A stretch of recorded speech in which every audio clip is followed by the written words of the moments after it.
It is 4 o'clock. A weapons officer is at 35,000 feet over the Taiwan Strait. She has been flying for 4 hours.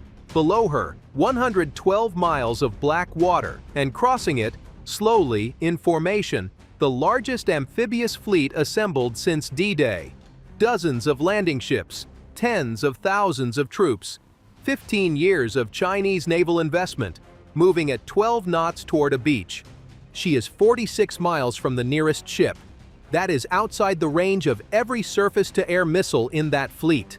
They cannot see her aircraft on radar. They do not know she is there. In front of her, a targeting screen. 96 icons, each one locked to a separate ship, moving in real time, updating every 200 milliseconds through fog and rain. She releases. In the next 8 minutes, 96 guided weapons, each one smaller than a person, each one costing about as much as a decent used car, will find 96 separate moving targets in complete darkness. Not because they are told which ship to hit, because they can see in the dark, see through fog, and think fast enough to keep tracking a hull that is actively trying to evade. China spent 15 years and hundreds of billions of dollars building that invasion fleet. The weapon that just left her aircraft cost $250,000 per round. That is the one-pass problem, and it is why Beijing's naval planners cannot sleep. The GBU-53 is a 250-pound class glide bomb, meaning it has no engine, just folding wings that deploy after release and let it glide from the aircraft to the target. At altitude and speed, those wings give it a standoff range of up to 69 miles. Against moving targets, ships, it maintains targeting accuracy out to 46 miles. At 46 miles, the aircraft that released it is already out of range of most shipborne surface-to-air missiles. The ship never sees the launch. By the time radar detects the incoming weapon, it has 90 seconds of flight time left and is already tracking the ship's thermal signature. The Seeker is the thing that makes this weapon different from everything that came before it. 3 modes, simultaneously. Millimeter wave radar. Sees through fog, rain, smoke, complete darkness. Imaging infrared. Reads the heat signature of a ship's hull and engines. Semi-active laser. Can be guided to a precise point on the target by a designator on another aircraft or on the ground. All 3 running at once, cross-checking each other. If one mode gets jammed or degraded, the other 2 compensate. It can hit a moving ship, a ship actively maneuvering to evade, in weather conditions where a pilot cannot see the target. At night, in a rain squall, in the kind of conditions the Taiwan Strait produces in February, and it was specifically designed to kill things in exactly that environment.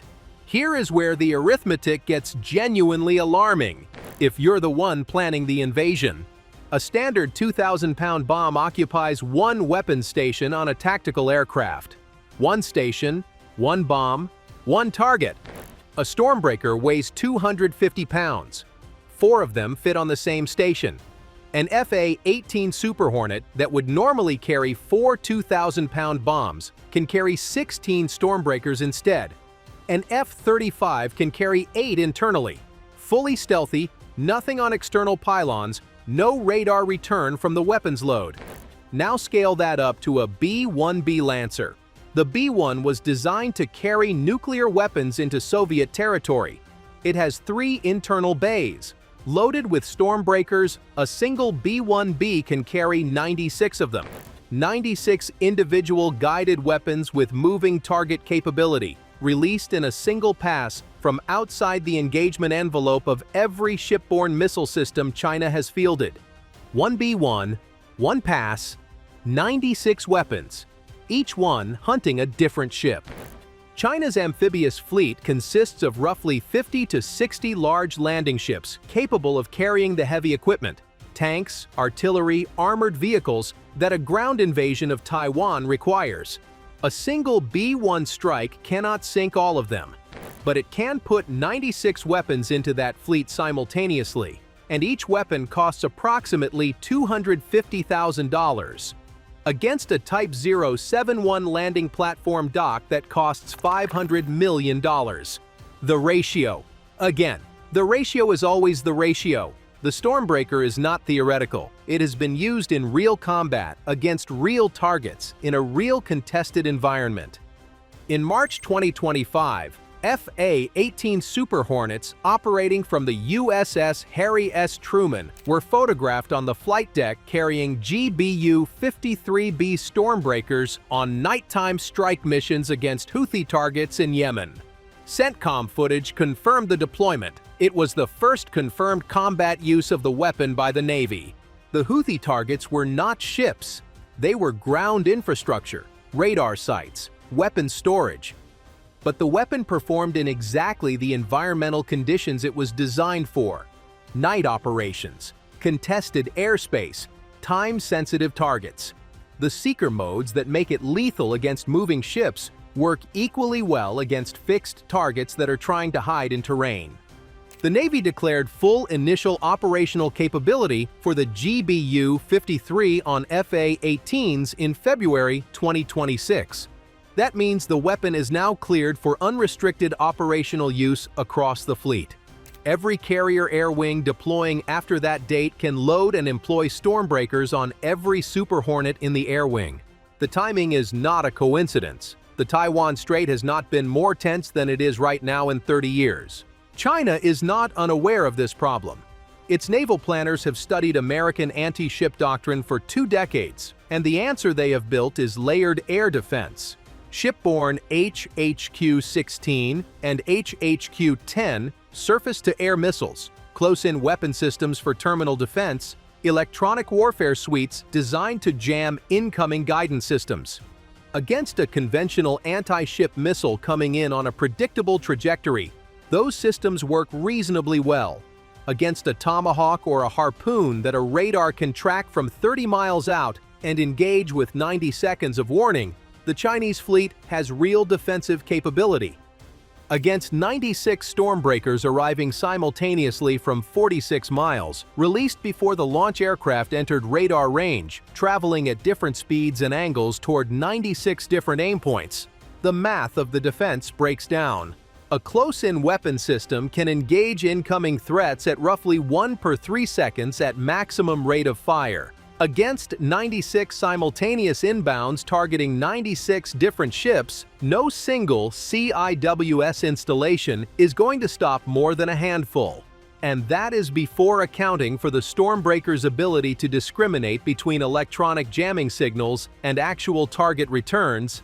The Tri-Mode Seeker was specifically engineered to maintain lock through the kind of jamming that Chinese naval EW systems produce. There is no clean answer to a weapon that is too cheap to be worth jamming expensively, too small to be tracked reliably, and too numerous to intercept completely. The StormBreaker is a piece of a larger strategic shift that has been underway in American weapons procurement for the better part of a decade, away from single, expensive precision weapons and toward cheap, numerous, smart weapons that win through volume and sensor sophistication rather than through size. The GBU-39 small-diameter bomb came first, a 250-pound bomb with GPS guidance that quadrupled the number of aim points per sortie. The StormBreaker came next, adding the moving target seeker that makes the same concept lethal against ships at sea. What comes after the StormBreaker, autonomous swarming munitions that communicate with each other and coordinate their terminal attacks, is already in development. China's invasion plan for Taiwan assumes a window. A short, violent window in which Chinese forces cross the strait fast enough to establish a beachhead before American forces can respond at full strength. That window is built around the assumption that American weapons will be expensive, relatively scarce, and constrained by the number of aircraft available to deliver them. A weapon that lets one aircraft put 96 guided, moving target-capable rounds into a fleet in a single pass does not fit that assumption cleanly. China has 50 to 60 large landing ships. The United States has B-1s, F-35s, FA-18s, and a weapons stockpile that is being rebuilt with this exact scenario in mind. The crossing is 112 miles. The StormBreaker reaches 46. The aircraft that carries it can be at altitude before Chinese radar knows it's there. The 4 o'clock scenario that started this video is not a fantasy. It is a planning document, and someone on both sides of the Taiwan Strait has read it.